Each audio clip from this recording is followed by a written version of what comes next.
आपकी love marriage है, arrange marriage है क्या एक्चुअल मामला? मतलब क्योंकि जैसी आप दोनों की ट्यूनिंग है ना, देख के कोई कह नहीं सकता अरेंज मैरिज सब ये है। बोलते हैं कि हमारी लव मैरिज है। अरे एक छोटा सा रैपिड फायर करते हैं। आज का जो यूथ है उनके लिए आपकी क्या एडवाइस है रिलेशनशिप को लेके? अपनी जो पार्टनर है उसको इतनी रिस्पेक्ट करनी चाहिए कि दूसरे भी आपकी रिस्पेक्ट करें। रिलेशनशिप में सबसे ज्यादा एडवाइस कौन देता है? मेरा ये है, एक तो सच्चे बन के अपने हस्बैंड के साथ रहो। मैंने तो आप दोनों में डिफरेंस देखा। आप रहते थोड़े सीरियस से। हाँ, मैं सीरियस दिव्या रहती थोड़ी चुलबुली सी। किसी को कोई मैसेज आता है ना इन पे, चाहे दूसरी लड़की की शादी में वही कार्ड दे रही है, तुम्हारे पास ही क्यों आया है, ये क्या है? मैं इन पे विश्वास करती हूँ, पर मैं इनका फोन चेक करना, आईडी चेक करना, ये सब करती हूँ। मतलब टिपिकल आप ना हस्बैंड वाइफ से कम गर्लफ्रेंड बॉयफ्रेंड ज्यादा लग रहे हो। बिल्कुल वो रिलेशनशिप वाली बात है। अब भी सबसे ज्यादा प्यार कौन करता है? मैं झूठ मत बोलो प्लीज।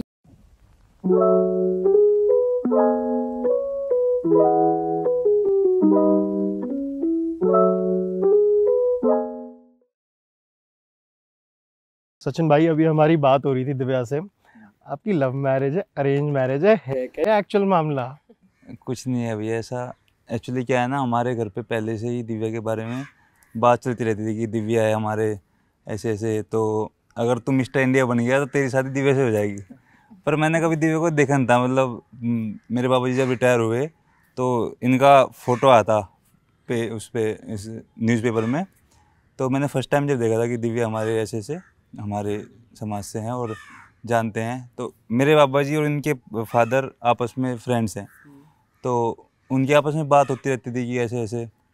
तो ये फिर एक दिन क्या हुआ, मिले, ये आपस में बात हुई तो हमारी, मैंने कभी घर पे नहीं गया मैं इनकी, कभी मैंने देखा नहीं लाइव। फर्स्ट टाइम देखा था जब हमारा रिश्ता हो गया तभी।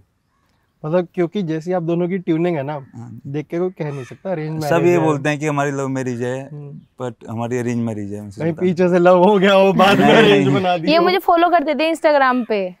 अच्छा। हाँ, और मैं इनको बोलती थी कि आपने मुझे कभी मैसेज क्यों नहीं किया। अब आगे की बात आओ। ये बताओ आप। बताओ। एक्चुअली क्या होना है कि इनका जो नेम फेम और सब कुछ इतना हो गया था कि मतलब मेरे रेंज से बाहर हो जाती है कोई चीज़ कि अब रेंज से बाहर है सब कुछ। तो मैंने कभी सोचा ही नहीं कि मेरी दिव्या शादी हो जाएगी, तो मैंने बस इसलिए कोई मैसेज नहीं किया और कभी मिलने का प्रयास नहीं किया। पर दिव्या ने हमें बताया था दिव्या का टेम्पर अच्छा खासा है, गुस्सा भी आता है। और उन्होंने एक ना इतना अच्छा वर्ड यूज़ करा, मतलब उनके फादर ना आपको उनकी परछाई की तरह ले आए। मतलब दिव्या में यही बता रही, जैसे उनके फादर उनका ख्याल रखते हैं वैसे ही हूबहू आप करते हो। एक उनने वो जूस वाला हमें एग्जाम्पल दिया कि वो स्टेडियम से प्रैक्टिस करके निकले और आप जूस लेके आए हुए थे।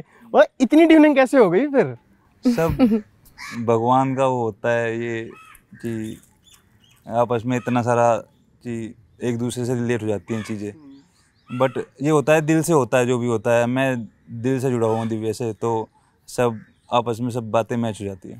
तो मेरे को एक चीज़ और बताओ, जैसे दिव्या ने तो हमें बताया कि आप उनको उनके स्पोर्ट में और उनकी ट्रेनिंग में बहुत सपोर्ट करते हो। दिव्या आपको कैसे सपोर्ट करती है बॉडी बिल्डिंग में? अब ये बताओ मेरे को। अभी तो हर तरीके से सपोर्ट करती है। बस ये है कि जब से मेरा रिश्ता हुआ है तब से मैं बॉडी बिल्डिंग का कोई कंपटीशन नहीं खेला। तब सारा फोकस दिव्या पे है कि ट्रेनिंग कराना, लेके जाना, सुबह उठना, और जो भी बादाम प्रिपेयर करने पड़ते हैं वो मैं ही करता हूँ। और फिर जो भी मतलब होता है, एक खाना भी कभी कभी मैं बना देता हूँ। थक जाती है कि हाँ भाई कोई नहीं, मैं बना देता हूँ। और जो एक एथलीट को, मतलब मैं बॉडी बिल्डिंग करता हूँ तो मुझे सप्लीमेंट से ज़्यादा नॉलेज है एज़ कम्पेरेटिवली दिव्या के। तो ये होता है कि मैं जितने भी, कितना क्वांटिटी में दिव्या को खाना देना है, कितना वेट कम कराना है, क्या कंपटीशन है, क्या डाइट चेंज करनी है, तो सारा ध्यान मैं रखता हूँ दिव्या का, जब से मेरे कांटेक्ट में है या फिर मेरे से शादी हुई जब से। भाई मेरे को एक बात बताओ, आप बॉडी बिल्डिंग करते हो। बॉडी बिल्डिंग एक ऐसा स्पोर्ट है जिसमें बहुत कंट्रोवर्सी जुड़ी हुई है। जैसे सबसे पहली तो कंट्रोवर्सी की, स्पोर्ट बहुत एक्सपेंसिव है। मतलब इसमें उतना रिवॉर्ड नहीं है जितना पैसा लगा देते हो। इसमें कितना सच है? देखो, कहीं ना कहीं पहले तो बिल्कुल भी सपोर्ट नहीं था। और जैसे बाहर कंपनियाँ नहीं होती थी, सप्लीमेंट्स अभी ब्रांड्स हो गई, इंडियन ब्रांड्स इतने आ गए हैं मार्केट में, तो वो इंडियन जो जितने भी एथलीट हैं उन्हें सपोर्ट ज़्यादा करती है। और बाहर की जो भी अब ओन है, मसल टेक है, ये पहले इंपोर्ट कराने पड़ते थे बाहर से, पर अब इनकी मैन्युफैक्चरिंग इंडिया में होने लगी है।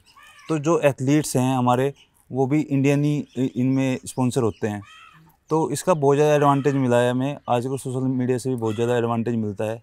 जितने भी ब्रांड्स होते हैं, जैसे क्लोथिंग ब्रांड हो गए और ये शूज़ ब्रांड्स हो गए, जितने भी आप देखते होंगे, जो भी बड़े बड़े मॉडल्स हो गए, वो एक एथलीट ही, मेंस फिजिक एथलीट हो गए, क्लासिक फिजिक एथलीट हो गए, तो वही स्पॉन्सर करते हैं। मतलब फिजिक्स में भी अलग अलग कैटेगरीज होती है।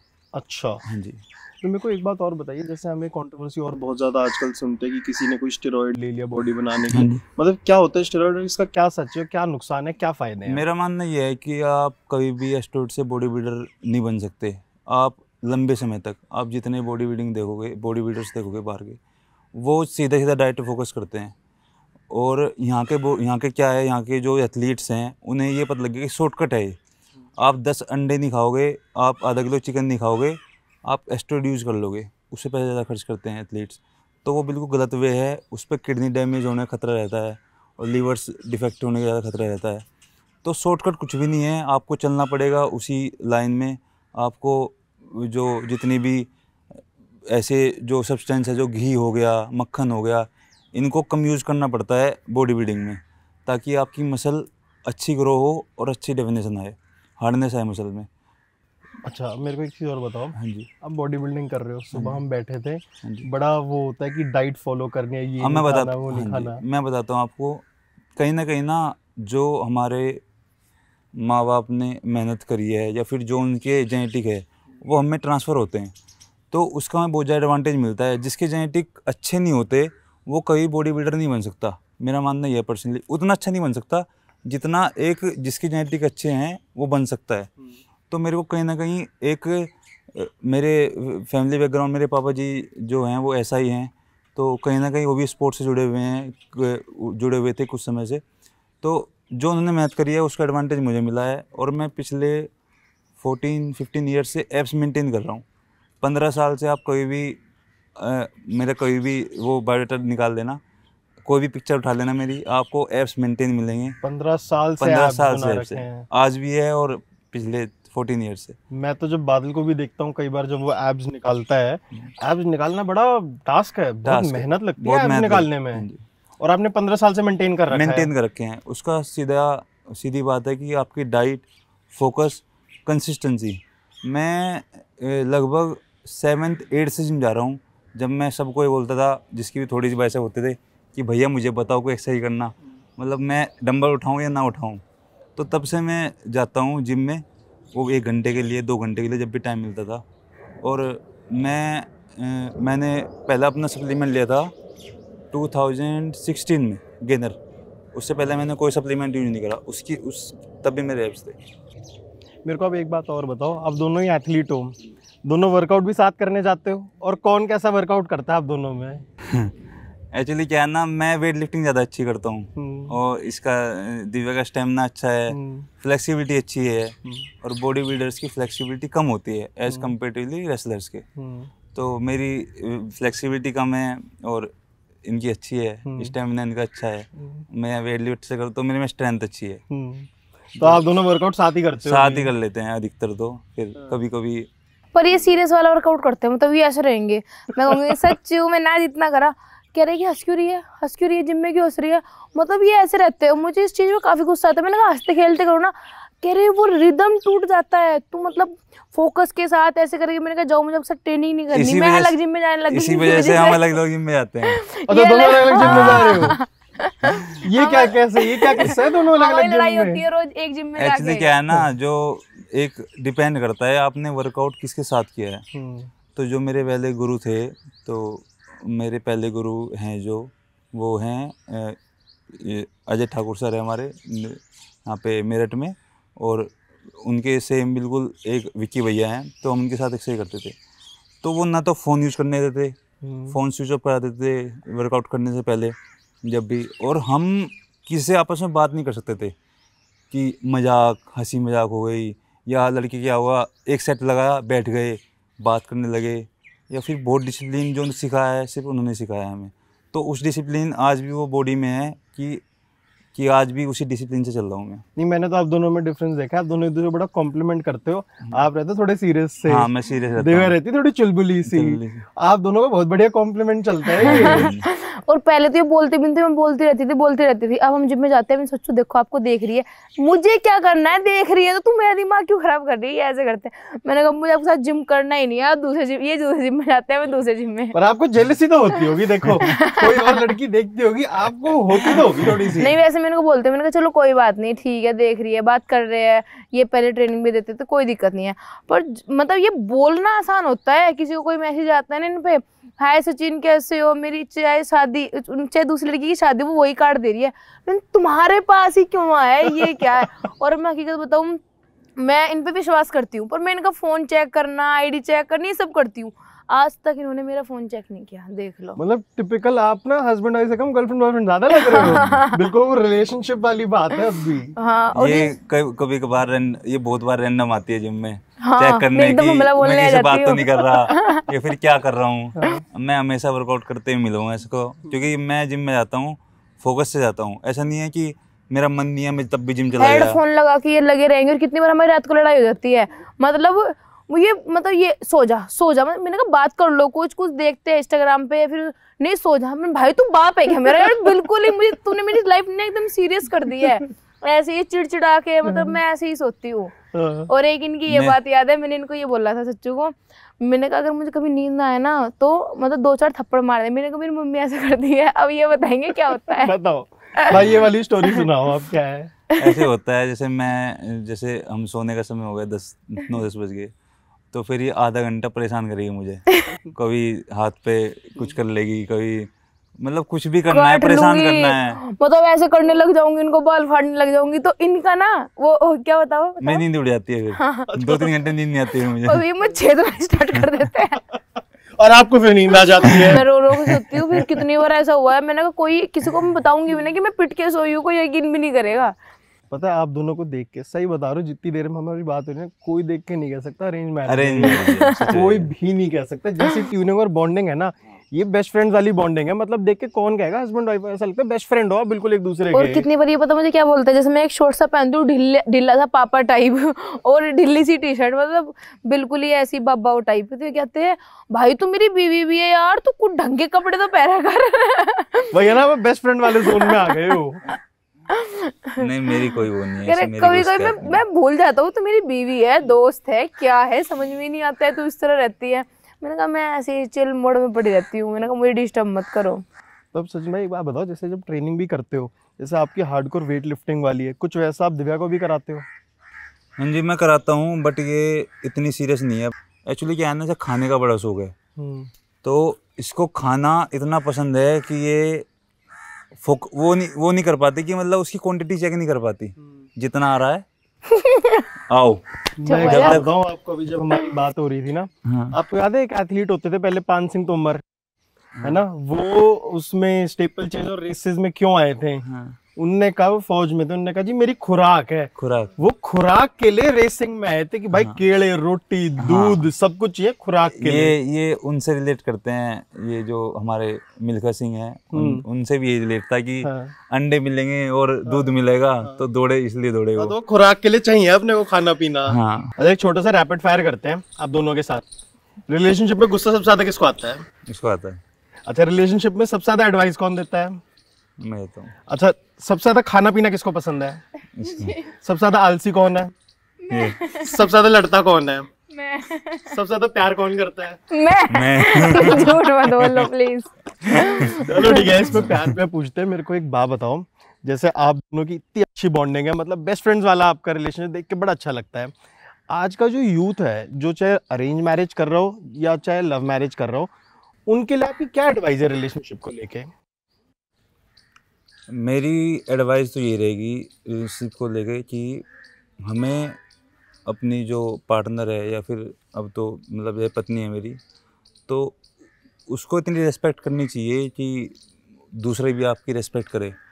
क्योंकि जैसे मैं बताता हूँ अपना, कि एक जो पहले के मतलब मेरे फादर की जनरेशन होगी, उनके पापा की जनरेशन होगी, वो सोचते कि मैं अपनी वाइफ को कुछ कहूँ तो लोग मुझे अच्छा मानेंगे, कि मैं अपनी वाइफ का, अपने बच्चों के लिए कुछ कहूँ, उन्हें गाली दूँ या फिर कोई भी ऐसी बात हो, ताकि मैं अपनी वाइफ को इतनी इज्जत नहीं देता। पर वो उन्हें ये नहीं पता कि उनकी भी इज्जत नहीं हो रही। तो वाइफ को अपनी इज्जत देना बहुत ज़रूरी है, मेरा पर्सनली मानना ये है। और प्यार करना बहुत ज़रूरी है। तो मैंने पहले सोच लिया था कि जो इज्जत मेरी मम्मी को या मेरी दादी को इतनी नहीं मिली, पहले के होते थे लोग ऐसा, तो वो मैं अपनी वाइफ को दूंगा और मैं वो आज दे रहा हूँ, कहीं भी कोई कमी नहीं छोड़ रहा।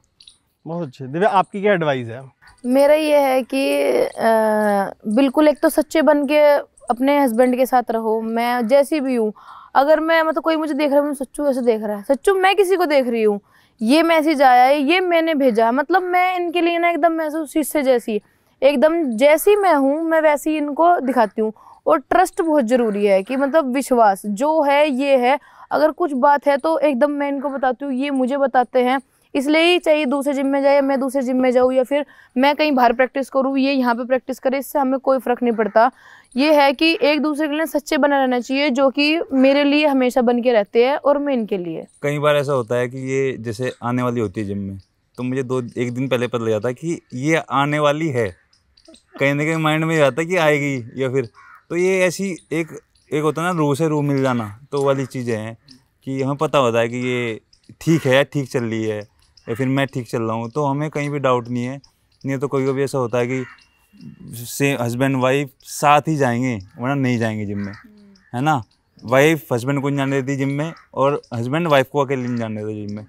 तो हमारा ऐसा कुछ नहीं है, हम चिल है, हम चिल है, कोई दिक्कत नहीं है। ये वैसे कहते भी हैं कि मुझे वहां पे जाना, मैंने कहा जाओ, मेरे को मेरा मन नहीं है, कह रहे ठीक है। मतलब हमारी बॉन्डिंग इतनी अच्छी हो चुकी है, एक तो ये भी है, और दूसरा कि एक दूसरे की केयर करना, दूसरों से मतलब ना रखना। कितने बोलते हैं कि वाइफ को इतना सर पे नहीं चढ़ाना चाहिए, ये नहीं करना चाहिए, ये मुझे मतलब एक दोस्त की तरह, मतलब एक छोटे बच्चे की तरह, इस हमारे तरह तो ही मुझे धर्म में ही रखते ऐसी हैं। चीज़ है कि हम लक्ष्मी जी को इतना मानते हैं, है ना। जितना भी जैसे सीताराम, तो सीता का नाम पहले लेते हैं, राम जी का नाम बाद में। और जैसे कृष्ण जी हो गए, वे भी अपनी वाइफ की इतनी रिस्पेक्ट करते थे, राम जी इतनी रिस्पेक्ट करते थे। तो हमारे कल्चर में ही इतना सम्मान है नारी को, तो कि बहुत सम्मान देना चाहिए, उससे ही आपकी तरक्की होगी। मैंने कई बार सुना है कि जो हमारे धर्म में बातें लिखी हुई है, हमारे उसमें भी, कि जो अपनी वाइफ का सम्मान करता है उसे तोहफे में भी बहुत कुछ देता है भगवान। वो आपको ये चीज़ देगा कि आपको पता नहीं लगेगा कि यार इसकी तो मुझे ज़रूरत भी नहीं थी, पर भगवान ने मुझे इतना सब कुछ दे दिया। तो और आपस में जो आदमी एक वाइफ और जो हस्बैंड की रेस्पेक्ट करता है, तो वे दोनों बहुत आगे जल्दी आगे बढ़ जाते हैं। और ये पता है क्या करते हैं, जैसे कभी होता है ना कि मैं इनके पैर छू लेती हूँ, ये मेरे पैर छू लेते हैं, और मैंने मना करते, मैंने कहा मुझे पाप की भागीदारी मत बनाओ। जैसे कभी मैं इनके पैर दबाऊँ, उनको पता है कि मैं भी बहुत थकी हुई हूँ, तो ये मेरे पैर दबाने लग जाते हैं, और मैं इनको मना करती हूँ, मैंने कहा प्लीज़ ऐसे मत करो। कह रहे कि हम तभी तो इक्वल है, बोलने में तो इक्वल है, चल हमारी पत्नी कमा रही है, मैं नहीं कमा रहा, पर मैं भी तेरे इक्वल हूँ। तो ऐसे ही कि मैंने कहा लेके तो आप चल रहे हो ना, मैंने कहा सिर्फ जैसे अगर ये तहसीलदार होते तो मेरा भी उनके साथ नाम जुड़ता, डॉक्टर है तो डॉक्टर नहीं मेरा नाम जुड़ता, कोई आर्मी में है तो उसको फौजी है तो फौजन बोलते हैं। तो मैंने कहा ऐसे ही मेरे साथ आपका नाम जुड़ा है, तो इसलिए हम दोनों इक्वल है। तो जब ये कभी ऐसे ही करते हैं, मैं थक रही हूँ, खुद खाना बनाते, कोई आ जाता है मेरे घर के आते हैं तो यही चाय बनाते हैं, तो कह रहे अब इक्वल देखा जाता है, सिर्फ बोलने से इक्वल नहीं होता, इसमें भी इक्वल देखा जाता है, ऐसे रखते हैं मुझे। सचिन भाई ना, जैसे मेरे फादर बात करते हैं, ये बिल्कुल वैसी बात करते हैं। मेरे फादर ने अपना स्पोर्ट छोड़ के मेरी मम्मी के स्पोर्ट में मम्मी को आगे पुश करा। सचिन भाई में सेम वैसी वो बात कर रहे हैं कि भाई अपना स्पोर्ट रह जाए। मैं आपको सच बताऊं, मैं इतना डिसिप्लिन में आ गया था कि अगर मेरे को 4 बजे प्रोटीन पीना है तो 4-5 भी नहीं होते थे, और 3:55 भी नहीं होते थे। ऐसे नहीं कि 5 मिनट पहले प्रोटीन पी लिया आपने। सेम हर कंसिस्टेंसी से हर सैटरडे को थाइज करना। थाइज सबसे ज़्यादा ज़रूरी होती है एक बॉडी बिल्डिंग के लिए। और थाई से जो होता है ना, हमारा टेस्टोन बूस्ट होता है। आप जितनी अच्छी थाई करोगे उतनी जल्दी आपकी बॉडी जल्दी ग्रो करेगी, एज़ कम्पेरेटिवली आप बाइसेप्स करो, ट्राइसेप्स करो। आप जो अगर थाइज कंसिस्टेंसी से करोगे तो आपकी बॉडी जल्दी ग्रो हो जाएगी। अरे उसका ही उल्टा हो रहा है इनके साथ। और जब से मैं वो मतलब हमारा रिश्ता हुआ है, तब से मैं थोड़ा डाउन। मैंने कहा ठीक है चलो जाने दो। पहले प्रायोरिटी मैंने सब दिव्या को दी है कि भाई तेरा गेम है, तू ओलंपिक से मेडल ला, तू कर सकती है। जैसे मैं यहाँ पे हूँ, दिव्या पहले से यहीं पे है, तो इसको सिर्फ यहाँ तक जाना है, मुझे यहाँ से यहाँ पे जाना है। तो इतना डिस्टेंस जो है वो जल्दी हम दोनों का है ना, बॉन्डिंग तो हम दोनों की है ना। जो भी इसका है, जो मेरा है वो इसका है, जो इसका है वो मेरा है। तो कभी भी मैंने कभी ये नहीं सोचा कि नहीं ये कल को बदलने जाए। देखो भगवान खाने के लिए सबको दे रहा है, एक जो डॉगी भी है उसे भी, वो भी भूखा नहीं मर रहा। तो अगर मैं अपनी ये मेंटेलिटी बना लूंगा कि ये ऊपर चली जाएगी तो कल को कुछ बात हो जाएगी या मुझे, ये भी इनके दिमाग में नहीं था। ये जो मेरे कभी दिमाग में जो ना आया कुछ कभी लोग है ना उनके, कि- उन्होंने इनके दिमाग में भरा है कि ऐसा ना हो जाए, ये वही बात बोल रहे हैं। नहीं, मैं बस कह रही हूँ, पहले ये भी नहीं बोलते थे। ऐसा नहीं कुछ है। लोग ऐसी बातें करते हैं इनको फोन करके, इनके रिश्तेदार, कि भाई अगर कल कोई आगे निकल गई, कुछ बन गई तो तेरा क्या होगा, ऐसे बोलते हैं। पर उनको नहीं पता ना कि दिव्या कैसी है। नहीं, ये होता है रिलेशनशिप में ना। हाँ। मैंने देखा है बाहर से फूड डालने वाले 36 लोग होते हैं जो बाहर से आके फूड डालेंगे, कुछ कुछ बोल देंगे कान में, वो चूहे की तरह कुतर के चले जाएंगे। पर इन दी एंड ना वो जो आप पे आपने डिपेंड करता है, हाँ, आपको आप पे अपने depend माइंड पे करता है। लेना है नहीं लेना है, बिल्कुल। बस। आप लोगों ने भी 3 एडवाइस दी, ट्रस्ट, केयर, लॉयल्टी। जब बस। तक ये 3 चीजें ना, बाहर वाला कोई कितना ही आके बोल ले, आई कितना थिंक ही। रिलेशनशिप में कोई फर्क नहीं पड़ता। कभी डरना नहीं चाहिए कि ये बदल जाएगा। ये भी डरती है कई बार कल को तुम बदल तो नहीं जाओगे, तो ऐसा कुछ नहीं है। सब आपस में बॉन्डिंग इतनी अच्छी लेके चलो कि आप मतलब किसी की एडवाइस लो ही ना। जीवन में मैं मानता हूँ, देखो सबसे बड़ा एडवाइस अपना खुद होता है। मैंने जब बॉडी बिल्डिंग स्टार्ट करी तो मेरा मन में, मैं यहीं पे पढ़ता था मुझे खड़जी नगर में, मैं 1 साल पढ़ा तो मैं बॉडी बिल्डर्स के फोटो देखता था। मैंने कहा इतनी अच्छी था ये, इसकी ऐप से तो फिर मैंने क्या किया, मैंने एनालाइज करना स्टार्ट करा कि तू जीवन में करना क्या चाहता है। तू अपने खुद मन से पूछ कि जिसमें तुझे पैसे भी ना मिले तब भी तू वो काम करे, तू कहीं बोर ना उस काम से। तो मेरे मन ने यही गवाही दी कि तू बॉडी बिल्डिंग कर सकता है सिर्फ, और उसके अलावा नहीं होता। और बॉडी बिल्डिंग ऐसा स्पोर्ट्स है, जैसे आप रेसलिंग करोगे तो आप करा नहीं सकते किसी को। आप हॉकी खेलोगे तो आप टीचिंग नहीं कर सकते, मतलब किसी को सिखा नहीं सकते। एट ए सेम टाइम आप अपनी भी कर रहे हो और आप सिखा भी रहे हो, कोच नहीं बन सकते आप। बट आप बॉडी बिल्डिंग एक ऐसा स्पोर्ट्स मानता हूँ मैं मुझे और स्पोर्ट्स का तो नहीं इतना पता, जितना मैंने देखा है कि आप कर भी सकते हो और करा भी सकते हो, और आप अपनी अर्निंग भी कर सकते हो। और मेरा मानना ये है कि जब आपको बड़े हो जाओ, आप समझदार हो जाओ, जब आपको ये पता लग जाए कि हाँ भाई यह चलना है जीवन में, तो अपने घर वालों से पैसे लेने चाहिए। मैंने 19 साल की 18 साल की उम्र से पैसे लेने बंद कर दिए अपने घर वालों से। खुद की अर्निंग करी, खुद संघर्ष किया, और सबसे कम उम्र में मैं ट्रेनर की जॉब करी मैंने 4-5 साल, ठीक है। अपने दम पे ही बॉडी बिल्डिंग करी।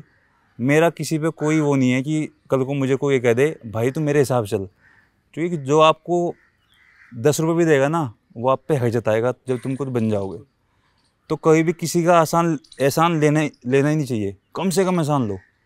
अगर आपने घर वालों का एहसान ले लिया, कई बार माँ बाप भी कहते हैं हमने तुझे पाल पोस के बड़ा करा, तो अगर आपने अपने चाचा से कुछ ले लिया तो जीवन भर का तुम्हारा सिस्टम भी खराब हो जाएगा। क्योंकि जब भी तुम आगे बढ़ोगे वो आपको जताएगा, हाँ भाई आज तो इतना बड़ा हो गया, आज तो मैं भूल गया।